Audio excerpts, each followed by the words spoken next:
ಸನ್ಮಾನ್ಯ ಸಭಾಧ್ಯಕ್ಷರೇ, ಯತ್ನಾಳ್ ಅವರು ಸಹಕಾರ ಸಚಿವರು ರಾಜಣ್ಣ ಅವರು ಅಂತೇಳಿ ಪ್ರಸ್ತಾಪ ಮಾಡಿದ್ರಿಂದ ನಾನು ಒಂದು ತಪ್ಪು ಮಾಹಿತಿ ಹೊರಗಡೆ ಹೋಗಬಾರ್ದು ಅಂತಕ್ಕಂಥ ದೃಷ್ಟಿಯಿಂದ ಎರಡು ಮಾತುಗಳನ್ನು ಹೇಳಲಿಕ್ಕೆ ಬಯಸ್ತೇನೆ. ಸನ್ಮಾನ್ಯ ಸಭಾಧ್ಯಕ್ಷರೇ, ಈ ಕರ್ನಾಟಕ ರಾಜ್ಯ ಅಂತ ಹೇಳಿದ್ರೆ ಇದು ಒಂದು ಸಿಡಿ ಪೆನ್ ಡ್ರೈವ್ಗಳಿಗೆ ಒಂದು ಕಾರ್ಖಾನೆ ತರ ಅಂತಕ್ಕಂಥದ್ದು ಕೂಡ ಬಹಳ ಜನ ಹೇಳ್ತಾರೆ. ನಾನು ಹೇಳ್ತಾ ಇಲ್ಲ. ಇದರಲ್ಲಿ ಎರಡು ಫ್ಯಾಕ್ಟ್ರಿ ನಿಮ್ದೊಂದಿದೆ, ಇದೊಂದಿದೆಯಾ? ನಿಮ್ದು ಯಾವ್ದು ಅಂತ ಹೇಳಿದ್ರೆ ಇಲ್ಲಿ ಯಾವ್ದು ಅಂತ ಹೇಳ್ಬೋದು. ಅದೇನೇ ಇಲ್ಲ ಅಧ್ಯಕ್ಷರೇ, ಬಹಳ ಗುರುತರವಾದಂತಹ ಒಂದು ಆರೋಪ ಅಂತೇಳಿ ನಾನು ಕೂಡ ಅನ್ಕೊಳ್ತೇನೆ. ತುಮಕೂರಿನ ಇಬ್ಬರು ಪ್ರಭಾವಿ ಸಚಿವರು ಹನಿ ಟ್ರ್ಯಾಪ್ ಅಲ್ಲಿ ಸಿಕ್ಕಾಕೊಂಡಿದ್ದಾರೆ, ಅದಾಗಾಯ್ತು ಹೀಗಾಯ್ತು ಅಂತ ಏನೇನೋ ಕಥೆಗಳು ಬರ್ತಾ ಇದ್ದಾವೆ. ತುಮಕೂರಿನಲ್ಲಿರೋರು ನಾನೊಬ್ಬ ಇದ್ದೀನಿ, ಡಾಕ್ಟರ್ ಪರಮೇಶ್ವರ್ ಅವರು ಕೂಡ ಇದ್ದಾರೆ, ನಮ್ಮಿಬ್ರೇ ಅಂತ ಅವರ ಉದ್ದೇಶ ಅಂತೇಳಿ ಅನ್ಕೊಳ್ತೀನಿ.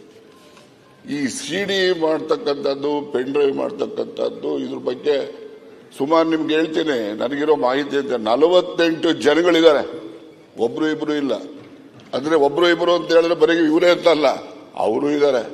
ಆದರೆ ಇವೆಲ್ಲ ಬಹಳಷ್ಟು ಜನ ನ್ಯಾಯಾಲಯಗಳಲ್ಲಿ ಇದನ್ನ ಬಹಿರಂಗ ಮಾಡಬಾರ್ದು ಅಂತಕ್ಕಂಥದ್ದಕ್ಕೆ ಸ್ಟೇ ತಗೊಂಡಿರ್ತಕ್ಕಂಥದ್ದು, ಅಲ್ಲೂ ಕೂತವ್ರೆ ಇಲ್ಲೂ ಕೂತವ್ರೆ, ಆ ಪ್ರಶ್ನೆ ಬೇರೆ. ಇದರಲ್ಲಿ ಬರೀ ನಮ್ಮ ರಾಜ್ಯಕ್ಕೆ ಸೀಮಿತ ಆಗಿಲ್ಲ ಅಧ್ಯಕ್ಷರೇ, ಇದು ರಾಷ್ಟ್ರ ಮಟ್ಟದ ಎಲ್ಲಾ ಪಕ್ಷದಲ್ಲಿರ್ತಕ್ಕಂಥ ಮುಖಂಡಗಳು ಹನಿ ಟ್ರ್ಯಾಪ್ನ ಪೆನ್ ಡ್ರೈವ್ಗಳು ಕೂಡ ಇದಾವೆ. ಆ ಒಂದು ದೃಷ್ಟಿನಲ್ಲಿ ನನ್ನ ಮೇಲೆ ಆರೋಪ ಏನಿದೆ, ಅದಕ್ಕೋಸ್ಕರ ಈ ಆರೋಪಕ್ಕೆ ಇಲ್ಲಿ ಉತ್ತರ ಹೇಳಿದ್ರೆ ಅದಕ್ಕೆ ಸರಿ ಹೋಗೋದಿಲ್ಲ. ನಾನು ನಮ್ಮ ಗೃಹ ಮಂತ್ರಿಗಳಿಗೆ ಒತ್ತಾಯ ಮಾಡ್ತೇನೆ, ನಾನು ಒಂದು ಲಿಖಿತ ಕಂಪ್ಲೇಂಟ್ ಅನ್ನು ಕೊಡ್ತೀನಿ. ಆ ಕಂಪ್ಲೇಂಟ್ ಆಧರಿಸಿ ಅವರು ತನಿಖೆ ಮಾಡಿಸ್ಬೇಕು. ಇದರಲ್ಲಿ ಯಾರೆಲ್ಲ ಪ್ರೊಡ್ಯೂಸರ್ಸ್ ಇದ್ದಾರೆ, ಡೈರೆಕ್ಟರ್ಸ್ ಯಾರ್ಯಾರಿದ್ದಾರೆ, ಇವೆಲ್ಲವೂ ಕೂಡ ಹೊರಗಡೆ ಬರಲಿ, ಜನಗಳಿಗೆ ಗೊತ್ತಾಗಲಿ. ಆಕ್ಟರ್ಸ್ಗಳು ಯಾರ್ಯಾರು, ಇವೆಲ್ಲ ಗೊತ್ತಾದ್ರೆ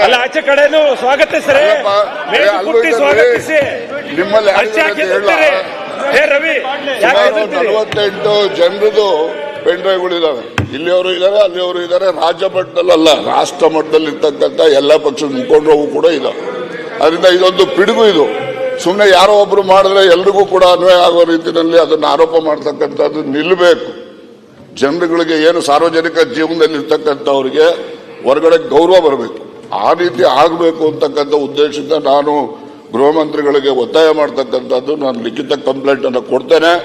ಅದ್ರ ಮೇಲೆ ಅವರು ಸೂಕ್ತವಾಗಿ ತನಿಖೆ ಮಾಡಿಸಿ ಯಾರೆಲ್ಲ ಇದ್ದಾರೆ, ಅವ್ರು ಯಾರೇ ಇರಲಿ, ಅದು ಎಲ್ಲವನ್ನೂ ಕೂಡ ಸಾರ್ವಜನಿಕರಿಗೆ ಬಹಿರಂಗ ಆಗಬೇಕು.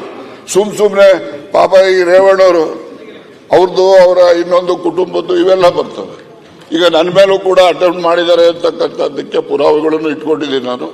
ಅದ್ರ ಬಗ್ಗೆ ದೂರನ್ನು ಕೊಡ್ತೇನೆ. ಅದಕ್ಕೆ ಗೃಹ ಮಂತ್ರಿಗಳು ಒಂದು ವಿಶೇಷವಾದ ತನಿಖೆಯನ್ನ ಮಾಡಿಸಿ ಯಾರೆಲ್ಲ ಇದ್ದಾರೆ ಅವನ್ನೆಲ್ಲ ಕೂಡ ಬಹಿರಂಗ ಮಾಡಬೇಕು ಅಂತಕ್ಕಂಥದ್ದು ನನ್ನ ಒತ್ತಾಯ.